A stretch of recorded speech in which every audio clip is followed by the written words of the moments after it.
Olá, seja bem-vindo ao programa Saúde e Vida e hoje nós vamos falar sobre a infertilidade masculina. Este assunto é preocupante, mas ainda é negligenciado pela maior parte dos casais.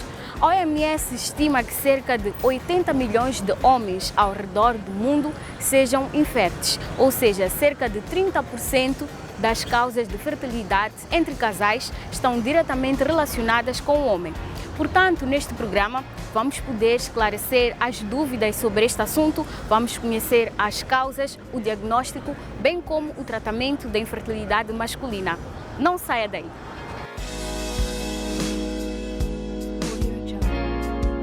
Já ouviu falar sobre a infertilidade masculina? Sim, já ouvi. Sim. Já sim.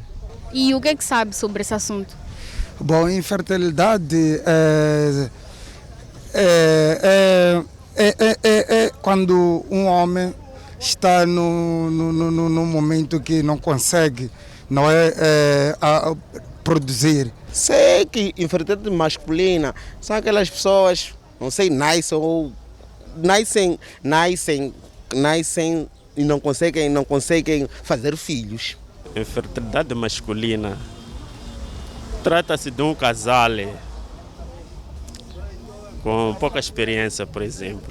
Na tua comunidade onde tu vives, quando um casal não consegue ter filho depois de muito tempo, o que é que as pessoas pensam, o que é que dizem sobre isso? Bom, sempre atiram a culpa para a parte feminina. Tipo, esta mulher não pode produzir, não pode fazer filhos porque em casa dela tem problemas familiares. A influência da antiguidade sempre puxa muito mais para a parte feminina. Quando alguém não concebe, pensa que talvez seja demônio, porque a mulher não concebe. Muita coisa aí falam, né? O homem sempre pensa que dá filhos. E que o problema sempre é a mulher. É da mulher. Sempre o homem pensou que dá filhos. O problema sempre é da mulher. Só que esquecemos-nos que pode haver uma falha genética. Teria isso uma falha genética de nascença. Que nasceu com ele para não dar o filho. E o que é que tem a dizer as pessoas que pensam assim, dessa forma, e atiram sempre a culpa às mulheres? Bom, é falta de visão ou conformismo. A pessoa, neste caso, primeiro tinha que se conformar com o estado em que se encontra, não é? E segundo, talvez, não sei, tentar um mecanismo de um acompanhamento médico e psicológico para poder estar um bocadinho tranquilo. As pessoas têm que procurar informação, ir ao médico e procurar conselhos também com os mais velhos, que já passaram por isso. É normal nascer com ele. Você não é problema quando nasce não dá filho, como um homem. Você não é o culpado. Não, nascer com ele, você não é o culpado. Mas é possível tratá-lo. Mas para tal tem que procurar pessoas profissionais. No caso da infertilidade, o que importa mais, não é? Não são filhos biológicos, não é? Tinha que arranjar um termo, não é? Podia, por mim, adotar filhos e continuar com o amor, porque o que importa no casal é o entendimento e o amor.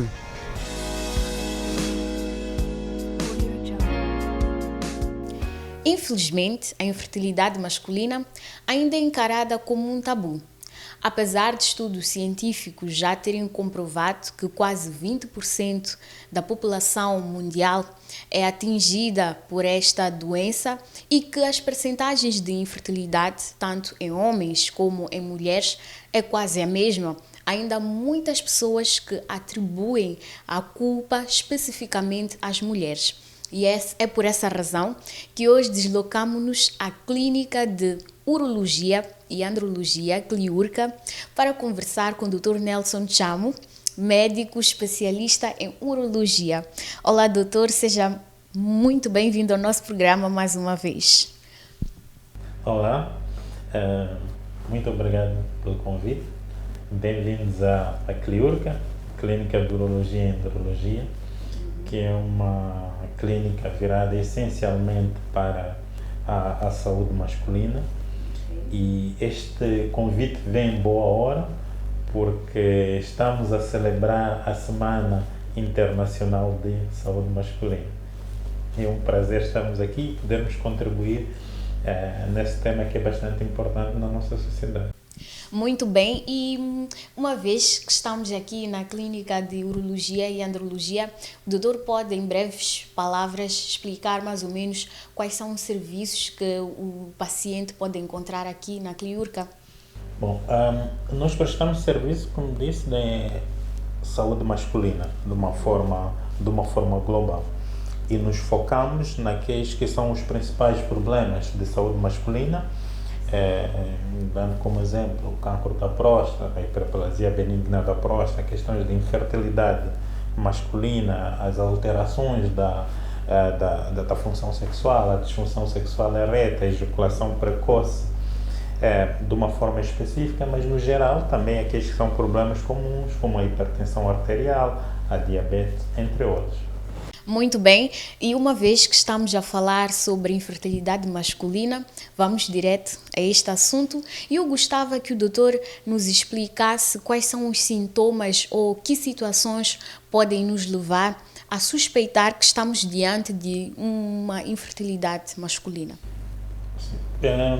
Nós devemos pensar em infertilidade numa situação em que o casal esteja junto num período entre 12 a 24 meses, portanto entre 1 a 2 anos, a ter atividade sexual desprotegida com uma frequência regular, portanto se estivermos a falar de 3 coitos por semana, é uma frequência aceitável, e que durante um período entre 1 a 2 anos não haja gravidez neste casal. Numa situação dessas, nós devemos pensar que estamos perante um caso de infertilidade.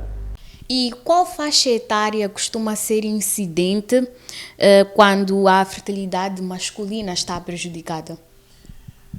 Bom, a faixa etária está relacionada com o fato dos pacientes que nos procuram. Geralmente os pacientes que nos procuram para despiste da infertilidade são pacientes geralmente acima de 20 anos, de 20 a 40, 45 anos. Essa é a faixa mais comum dos pacientes que procuram por esses serviços. E muitas pessoas costumam associar a disfunção erétil a este problema da infertilidade. Existe uma relação? Existe uma relação, sim. Porque as causas da infertilidade, elas dividem-se em 2 grandes grupos. Há um grupo funcional e há um grupo orgânico. O grupo orgânico são doenças ou alterações que ocorrem a nível do organismo que vão concorrer para que haja infertilidade. O grupo funcional, no grupo funcional, este indivíduo ele tem a capacidade de produzir espermatozoides ou produzir sêmen capaz de engravidar a sua parceira, mas por questões funcionais ele não consegue. Por exemplo, uma disfunção sexual erétil. Se ele não tiver o intercurso sexual, não irá conseguir engravidar. Portanto, há esta relação entre a disfunção sexual erétil e a infertilidade, sim. Quanto ao diagnóstico, doutor, como é feito este diagnóstico? O que acontece quando um homem ou um casal, porque normalmente o casal vai junto às consultas para poder resolver este problema. Pode nos explicar este processo? Sim.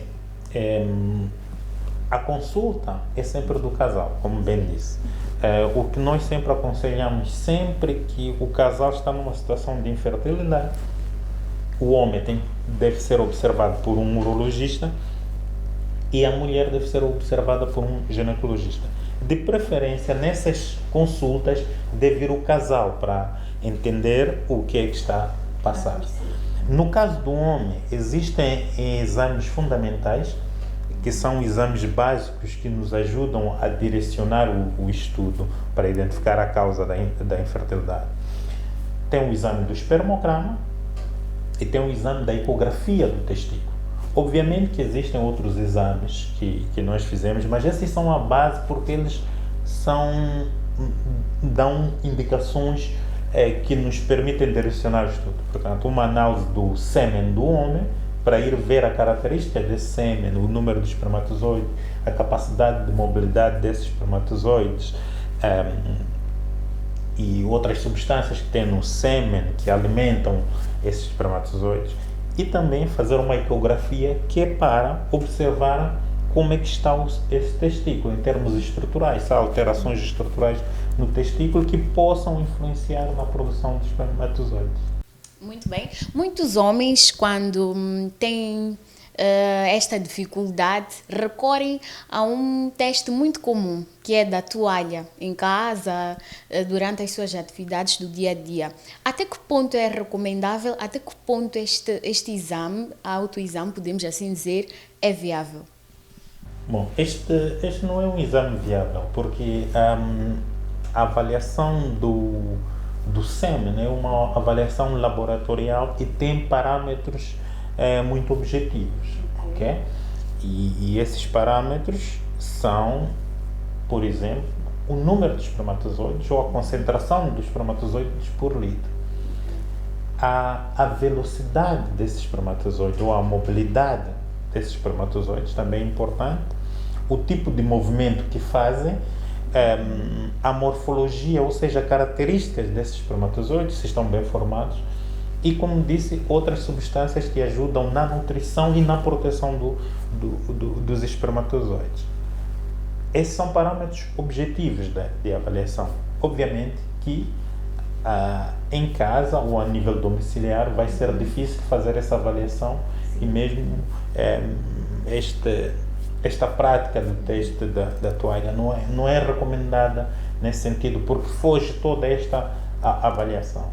Muito bem. E uma vez diagnosticado, qual é o encaminhamento assim que é dado a este paciente em termos de tratamento? Sim, o que nós fizemos é identificar a causa da infertilidade, porque a infertilidade em si ela não é uma doença, ela é um conjunto de doenças, ok? Então nós olhamos à procura da causa dessa infertilidade. Qual é a doença de base, ok? Por exemplo, se é uma doença relacionada com alterações estruturais do testículo, seja ele varicocele, em que há dilatação das veias, nós fizemos um procedimento cirúrgico sobre isso. Se tivermos numa situação, por exemplo, que há uma desregulação hormonal, em que os níveis da hormona ficam alterados, nós também fizemos um tratamento direcionado a repor esses níveis de hormona. Muito bem. E que doenças, doutor, fez menção a algumas doenças que podem estar por trás. Há doenças que o homem pode ter ou desenvolver e que podem causar esta infertilidade? Sim, há várias doenças e vários hábitos que podem concorrer para isso. Posso dar exemplo de uma doença que é muito comum, que pode concorrer para isso, que é a diabetes. A diabetes pode concorrer para a infertilidade. Mas também existem outros hábitos, por exemplo, o alcoolismo, o tabagismo, o uso de substância tóxica, certas medicações. Tudo isso pode concorrer para que haja uma lesão testicular e, a partir daí, desenvolver-se a infertilidade. Ou seja, o nosso estilo de vida, o estilo de vida que o homem leva, pode fazer com que, de uma ou de certa forma, ele perca esta fertilidade. Sim, evidentemente, sim. E falando no estilo de vida, vale a pena destacar o papel do álcool e do tabaco nesse processo, porque são males que facilmente nós podemos melhorar os nossos hábitos em relação a eles. Bom, nós vamos ao nosso primeiro intervalo, nós voltamos já com mais informações para si. Não saia daí, pois este tema é muito interessante e estamos a aprender muito sobre este assunto, que é a infertilidade masculina. Até já!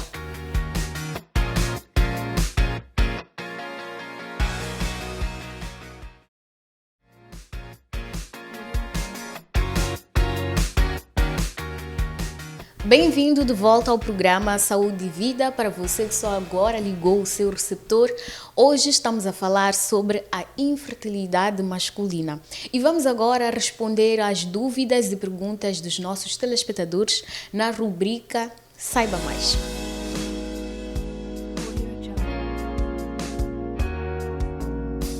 Olá, doutor. Aqui é o Julião Five. Gostaria de saber se homens que já tiveram filhos poderão ter problemas de infertilidade no futuro. Olá. Sim, existem dois tipos de infertilidade. Existe uma infertilidade que chamamos primária, que é aquela que um indivíduo nunca teve filhos, portanto nasceu com esse problema, e temos a infertilidade secundária, em que ela está associada a fatores do ambiente em que este indivíduo vai adquirir. Sim, é possível que ele tenha filhos e no futuro não ter filhos. Olá, doutor. Meu nome é Eugênio Macam. Gostava de saber se infertilidade e impotência sexual é a mesma coisa. Olá. Não, a infertilidade e a impotência sexual são patologias diferentes. A infertilidade vai ser a incapacidade de um casal gerar filhos, enquanto a impotência sexual é a incapacidade desse indivíduo ter ereção suficiente para ter uma relação sexual. Olá, doutor. Meu nome é Nelson. Gostaria de saber se a infertilidade pode ser hereditária. Infelizmente, sim, a infertilidade pode ser hereditária. Dependendo da causa, da doença de base que leva à infertilidade, sim, podemos estar numa situação em que essa doença passe em várias gerações de uma família. Boa tarde, Dr. Nelson. Meu nome é Celso Moazolo. Eu gostava de saber se a idade do homem influencia na infertilidade. Sim, de certa forma sim. Obviamente que um indivíduo, antes da puberdade, ele não vai ter a capacidade reprodutiva. Não é? Apesar de ter os órgãos sexuais, ele precisa passar por um desenvolvimento daquilo que nós chamamos de caráteres sexuais secundários, que isso ocorre na puberdade. Só a partir dessa altura que esse indivíduo vai ter a capacidade reprodutiva. Também é verdade que quando o indivíduo quando está na terceira idade, ele vai gradualmente diminuindo os seus níveis de testosterona, ok? É verdade que não diminui ao ponto de estar num nível zero, mas ele vai diminuindo. E a testosterona é fundamental para a atividade sexual, mas também tem a sua influência no processo de reprodução. O que quer dizer que o indivíduo na terceira idade ele vai diminuindo essa capacidade. Não necessariamente fica sem a capacidade, mas vai diminuindo. Portanto, nos extremos das idades, sim, a infertilidade seria mais evidente.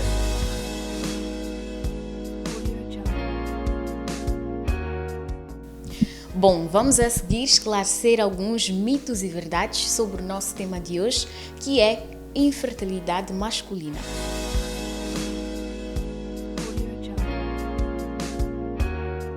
A abstinência sexual melhora a fertilidade.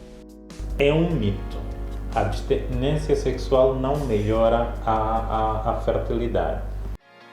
Vitaminas C, E e D podem melhorar a qualidade do sêmen para quem está a tentar uma gestação. É verdade. Existem suplementos vitamínicos que melhoram a qualidade do sêmen e com isso aumentam a probabilidade de uma gravidez. Mas é importante dizer que esses suplementos devem ser por recomendação médica.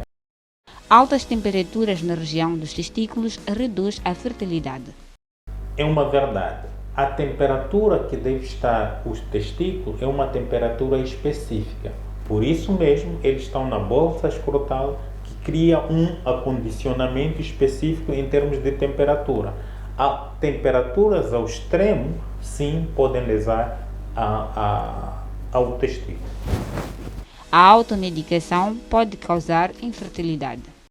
Sim, a automedicação pode levar à infertilidade, porque há medicamentos que podem interferir ou causar uma lesão testicular.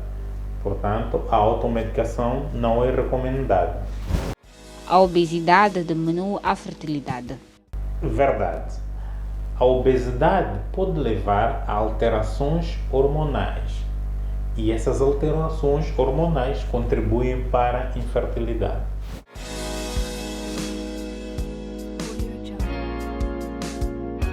Bom, Dr. Nelson, são instantes finais desta edição do Saúde e Vida de hoje, em que estamos a falar assim que é sobre a infertilidade masculina, mas porque eu sei que estamos na Semana Internacional de Saúde Masculina, que recomendações é que o doutor pode deixar para toda a comunidade masculina que acompanha o Saúde e Vida neste momento, em relação aos cuidados de saúde de forma geral e também alguns cuidados para preservar a fertilidade?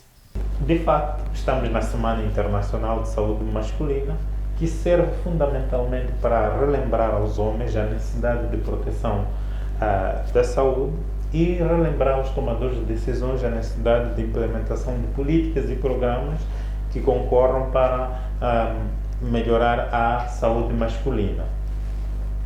Relembrar também as parceiras dos homens para que apoiem, para que incentivem este homem a aderir aos serviços de saúde e também incentivar a optar por hábitos de saúde seguros, evitar o tabagismo, o alcoolismo, fazer os exames de rotina para a prevenção de doenças e, no caso estamos perante uma pandemia, redobrar esforços de proteção perante o Covid-19.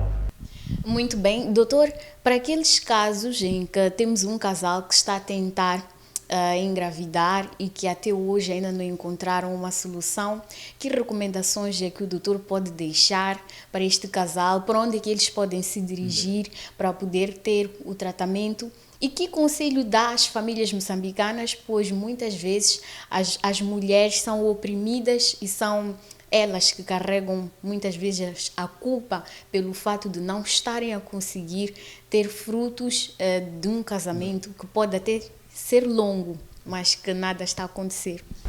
Sim, infelizmente essa é uma realidade social sobre a qual nós devemos trabalhar e trabalhar mais para eliminar mitos sobre isso. A responsabilidade da gravidez é conjunta. E quando nós olhamos as causas da infertilidade, nós notamos que o homem e a mulher contribuem com igual peso. Portanto, nós dissemos que o homem contribui com 25%, a mulher com 25% e ambos em 50%. Portanto, é um peso igual. E, portanto, nós temos que trabalhar e eliminar este mito.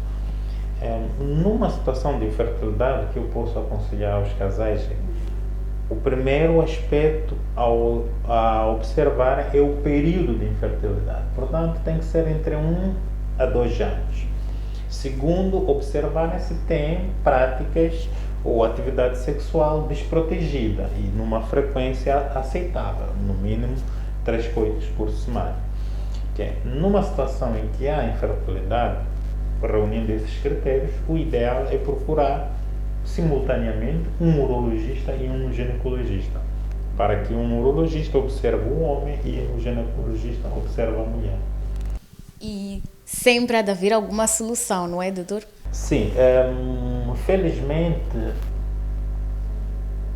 grande parte das causas de infertilidade nós podemos ter alguma abordagem terapêutica, podemos fazer algum tipo de tratamento. É verdade que há causas sobre as quais nós não temos a possibilidade de fazer algum tratamento. Sim, existem. Mas existem muitas causas em que nós fizemos tratamento e temos resultados satisfatórios. Para além de que existem agora técnicas avançadas de reprodução assistida. Portanto, há um conjunto de soluções para casos de infertilidade. Muito bem, muito obrigada, Dr. Chamo, por estas explicações, por nos ter recebido aqui na Clínica de Urologia e Andrologia, e nós esperamos voltar mais vezes para falar sobre esses assuntos que são muito importantes para todos nós. Então, sempre que for possível, informar e manter-se informado sobre questões relacionadas com a saúde é melhor para todos nós. Com certeza. as portas da CLIUR, que é a Clínica de Urologia e Andrologia, estão abertas. É sempre um prazer para nós compartilhar informações de modo a melhorar a saúde dos nossos concidadãos. Muito bem, muitíssimo obrigada. Bom, para você, querido amigo telespectador que nos acompanhou durante aproximadamente 30 minutos, vai o nosso muito obrigado pela sua atenção e pelo carinho da sua audiência. Já sabe que pode manter contato conosco através das redes sociais. Nós estamos no Facebook, no YouTube e também no grupo do WhatsApp. Cuide sempre, sempre, sempre da sua saúde.